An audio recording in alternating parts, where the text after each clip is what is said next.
राजस्थान की इस पावन धरा पर हार्दिक स्वागत और अभिनंदन। आप देश की राष्ट्रपति होने के साथ साथ आप महिला सशक्तिकरण की भी प्रतीक हैं, इसलिए मैं मां बहनों से कहना चाहता हूं कि एक बार बड़े जोरदार तालियों के साथ आप स्वागत और अभिनंदन करें। यह बागड़ की धरती हमारी संस्कृति के सांस्कृतिक केंद्र के रूप में समृद्ध है। यह माता त्रिपुरा सुंदरी विराजमान है और नवरात्र चल रहे हैं, इसलिए मैं माता त्रिपुरा सुंदरी को भी मैं उनके चरणों में शीश नवाता हूं, उनको प्रणाम करता हूं। यह त्रिवेणी संगम बेड़ेश्वर धाम है। मैं महान संत महाजी महाराज को नमन करता हूं, साथ ही गोविंद गुरु जी को भी मैं श्रद्धांजलि अर्पित करता हूं, जिन्होंने मातृभूमि के लिए अपना सर्वस्व समर्पित कर दिया। इस बागड़ की प्राकृतिक सुंदरता का अनुपम यह है कि यहाँ सीता माता वन्य जीव अभ्यारण्य भी है। हम इस अभ्यारण्य में वन पथ पुलिया निर्माण पर्यटकों को और श्रद्धालुओं की सुविधा के लिए विकास कार्य करवा रहे हैं। और जैसा कि हमारी सरकार ने यहाँ के सांस्कृतिक पर्यटन के लिए, धार्मिक पर्यटन के लिए हमने सीता माता अभ्यारण्य, त्रिपुरा सुंदरी, बेड़ेश्वर धाम और हमारे ये मानगढ़ धाम के लिए जो हमने एक सर्किट बनाया है और उस सर्किट को एक सांस्कृतिक रूप में उसको पहचाना जाए, पर्यटन के रूप में पहचाना जाए, इसके लिए भी हमने काम किया है। हमारी सरकार ने जनजातीय क्षेत्र की विषम भौगोलिक एवं आर्थिक परिस्थितियों के बावजूद इस क्षेत्र के विकास हेतु विभिन्न व्यक्तियों तथा संस्थाओं द्वारा किए गए उत्कृष्ट कार्य के लिए प्रथम बार आदि गौरव सम्मान दिए जाने का जो निर्णय हुआ है, मैं कह सकता हूं कि जिनको यह सम्मान मिला है उनका भी मैं स्वागत और अभिनंदन करता हूं। आज ऐसे सम्मानित होने वालों का हार्दिक बधाई और शुभकामनाएं देता हूं तथा आशा करता हूं कि अन्य व्यक्तियों तथा संस्थाओं द्वारा भी इससे प्रेरणा ली जाकर इस क्षेत्र के विकास में भूमिका निभाई जा सकती है। आज मानगढ़ धाम की इस पावन धरा पर हम सबके बीच में राष्ट्रपति महोदय जी का आगमन हमारे लिए गर्व और सम्मान का क्षण है। राष्ट्रपति जी का यहाँ आना इस धरती के गौरवशाली इतिहास को याद करने और बलिदानियों को श्रद्धांजलि अर्पित करने का प्रतीक भी है। यह धाम न केवल बागड़ क्षेत्र के लिए बल्कि पूरे भारत के लिए ऐतिहासिक धरोहर है, जहाँ हमारे आदिवासी वीरों ने स्वतंत्र संग्राम के दौरान अपना सर्वोच्च बलिदान किया था। बागड़ के आदिवासियों ने हमेशा देशभक्ति और मातृभूमि के प्रति गहरी निष्ठा का परिचय दिया है, परंतु कुछ लोग समाज को गलत दिशा में अपने निजी स्वार्थों के लिए गुमराह करना चाहते हैं। वे हमारे आदिवासी भाई और बहनों तथा हमारे पूर्वजों के योगदान को वो अल्प योगदान मान रहे हैं। मैं आपको बताना चाहता हूं, उनका ये योगदान सदियों तक याद रखा जाएगा, जो आदिवासी भाइयों ने जो बलिदान दिया है। मैं अल्प विचारों में न बांटना चाहते हैं। मैं कहता हूं कि अल्प विचारों में उनका योगदान नहीं बांटा जा सकता, क्योंकि उनका योगदान देश की संस्कृति और देश की आजादी के लिए बहुत महत्वपूर्ण योगदान था। इस देश की मिट्टी को आदिवासी भाइयों ने अपने खून और पसीने से सींचा है और इसका सबसे बड़ा प्रतीक यह श्रद्धा स्थल पूज्य मानगढ़ धाम है। यहाँ के बलिदान जैसी राष्ट्रभक्ति और साहस की अनंत गाथाएं में आदिवासी समाज की गौरवान्वित है। देश की संस्कृति की रचना में आपका सर्वाधिक योगदान है, जो हमेशा देश के लिए प्रेरणा देता रहेगा और आइए हमेशा प्रेरणा का स्रोत भी रहेगा। मानगढ़ धाम को आदिवासी समुदाय के तीर्थ स्थल के रूप में जाना जाता है। इसका अद्वितीय ऐतिहासिक महत्व है। 17 नवंबर 1913 को अंग्रेजों की हुकूमत की शोषणकारी नीतियों का विरोध करते हुए यहाँ के 1500 से अधिक आदिवासी शहीद हो गए थे। बलिदान भारत के स्वतंत्रता संग्राम की महागाथाओं में से एक है, जिसे हम हमेशा स्मरण रखना चाहिए। गोविंद गुरु जी के नेतृत्व में आदिवासी समुदाय ने अन्याय और अत्याचार के खिलाफ जो संग्राम किया, एक वह साहस और संघर्ष और बलिदान की अद्वितीय मिसाल है। गोविंद गुरु जी की स्वतंत्रता सेनानी होने के साथ साथ एक महान चिंतक और सुधारक भी थे। उन्होंने आदिवासी समाज को नशाखोरी, मांसाहारी, चोरी एवं अन्य बुराइयों से मुक्त कराने का काम भी किया था।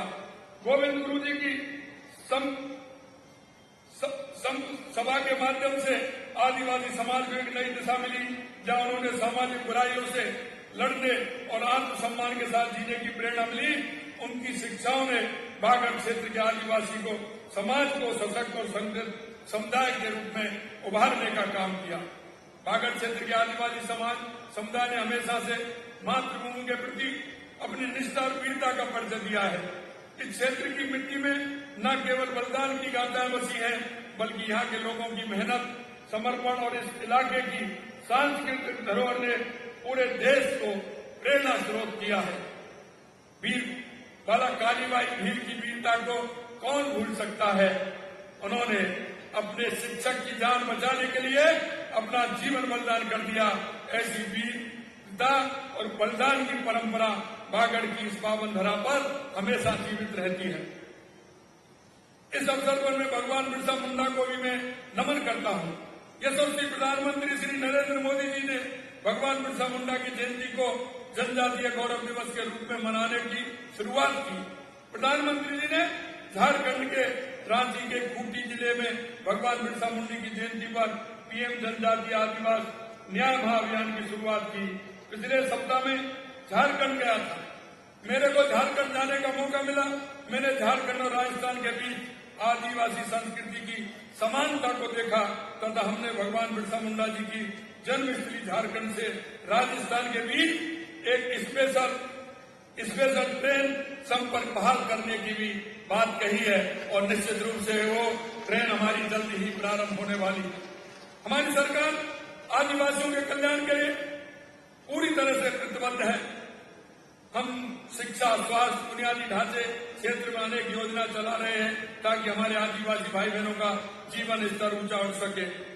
इसके साथ ही बांसवाड़ा और इसके आसपास के क्षेत्रों में कई विकास परियोजनाएं चल रही हैं जो इस क्षेत्र के समग्र विकास को सिद्ध होंगी। मानगढ़ धाम को एक प्रमुख धार्मिक पर्यटन स्थल के रूप में विकसित किया जा रहा है, जिसने न केवल इस क्षेत्र की संस्कृति और प्रचार होगा बल्कि यहाँ के लोगों के नए रोजगार के अवसर भी सृजित कराएगा। हमारी सरकार ने बागड़ क्षेत्र और जनजातीय विकास के लिए कई कदम उठाए। उदाहरण के तौर पर मां बाड़ी में कार्यरत शिक्षाकर्मी, महिला सहयोगी तथा स्वास्थ्य कर्मी कार्यकर्ताओं के मानदेय में 10% की वृद्धि भी हमने हमारे बजट में की है। राजकीय एवं अनुदानित छात्रावासों तथा आवासीय विद्यालयों में आवासीय छात्राओं को देवेश भत्ता जो 2,500 रूपये था उसको हमने 3,000 रूपये किया और प्रतिमा 3,000 रूपये प्रतिमा किया तथा खेल और आवासीय विद्यालयों के खिलाड़ियों का मैच भत्ता हमने 4,000 रूपये करने का काम किया है, जिससे कि वो ठीक प्रकार से उनको शिक्षा भी मिले और खिलाड़ी बनकर के वो देश का नाम भी रोशन करें। यह गौरव की बात है कि लैक्रोस खेल में यहाँ की जनजाति बालाएं अंतर्राष्ट्रीय स्तर पर रजत पदक जीत करके आए हैं और मुझे खुशी इस बात की है कि हमारी राष्ट्रपति महोदय ने उनको सम्मान करने का काम भी किया है। जनजातीय क्षेत्र बागड़ के विकास के लिए अनेक घोषणाएं राज्य के बजट में की गई हैं। हम इन बजट घोषणाओं में 250 करोड़ रुपए से प्रदेश की राजकीय शिक्षण संस्थाओं, छात्रावासों में सुविधाओं के उन्नयन, शाहबाद, बारा में तीरंदाजी एवं एथलेटिक खेल अकादमी निर्माण, पाली में जनजातीय आवासीय विद्यालय खोलने, उदयपुर में वीर बालिका कालीबाई संग्रहालय के निर्माण इत्यादि कार्य तेजी से कराए जाएंगे। हमने टीएसपी फंड को जो 1,000 करोड़ रुपए था उसको हमने 1,500 करोड़ रुपए करने का काम हमारी सरकार ने किया है। आज मानगढ़ धाम में माननीय राष्ट्रपति महोदय की उपस्थिति में हमें याद दिलाती है कि हमारे आदिवासी समुदाय की भूमिका केवल हमारे अतीत तक सीमित नहीं है बल्कि वे हमारे वर्तमान और भविष्य के निर्माण में भी समान रूप से महत्वपूर्ण है। आदिवासी समाज की ये भूमि हमें सिखाती है कि हमें अपने मूल्यों, अपनी संस्कृति और अपने समाज के प्रति निष्ठावान रहते हुए अपने देश के विकास में योगदान देना चाहिए। राजस्थान की इस समृद्ध धरती पर राष्ट्रपति महोदय की उपस्थिति हम सबके लिए सौभाग्य की बात है। मैं अंत में मैं आदिवासी समाज के साहस और संघर्ष और बलिदान को नमन करता हूं और मानगढ़ धाम की इस पवित्र धरती पर आकर हम सभी गर्वित महसूस करते हैं और हमें यह संकल्प लेना चाहिए कि हम इस धरोहर को संरक्षित रखते हुए संभालने का काम करें। और मेरे को जैसा भी मैं कहना चाहता हूं कि आज हम धूनी पर गए थे, मैं माननीय हमारी महामहिम राष्ट्रपति महोदय जी की आज्ञा लेकर के मैं 5 करोड़ रुपए हाउस धूनी के लिए हम करना चाहते हैं कि जिससे कि अच्छी सुसज्जित और अच्छी हमारी वो धूनी बने। इसके लिए 5 करोड़ रुपए की मैं घोषणा करता हूं। और दूसरा, मैं यहाँ पुलिस चौकी की आवश्यकता है, एक पुलिस चौकी भी यहाँ हो, मैं आज उसकी भी घोषणा करता हूं कि पुलिस चौकी भी यहाँ होगी।